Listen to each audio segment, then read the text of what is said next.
हामी अहिले खाद्रीमा छौँ। खाद्रेको यो गोल खेल्ने चौर यो पुरानो ऐतिहासिक चौर हो। यो सार्वजनिक रूपमा रहेको।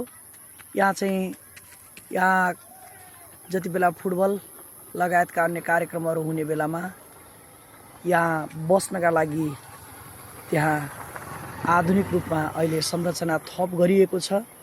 यो संरचनाले यहाँ आउने दर्शकहरूलाई पनि राम्रोसँग आनन्दले चाहिँ खेल हेर्नलाई सहयोग मिल्नेछ।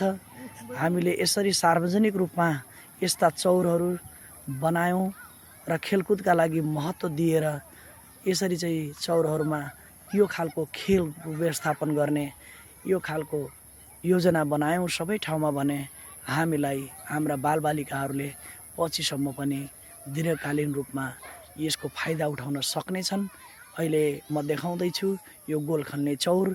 यसको छेउमा देख्दै हुनुहुन्छ ऐतिहासिक रूपमा एउटा यहाँको चर्चित र यहाँको पुरानो यहाँ जिमदारको घर छ। यो पनि अत्यन्त सुन्दर छ। यहाँ वृक्षहरू लगाइएको छ। यो एउटा गाउँको हैन वरपरको प्राकृतिक मनोरम वातावरण छ। यो वरिपरि गाउँ छ। बीचमा रहेको यो सेन्टरमा परेको यो चाहिँ यो गोल खेल्ने चौर। साइडमा चाहिँ मन्दिर पनि रहेको छ।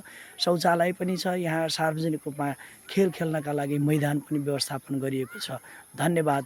तपाईहरुलाई यो भिडियो कस्तो लाग्यो के रे तपाईहरुले यो भिडियोलाई लाइक गर्नुहोला, कमेन्ट गर्नुहोला, शेयर गर्नुहोला, सब्स्क्राइब पनि गरिदिनु होला भन्ने आशा राख्दछु। धन्यवाद।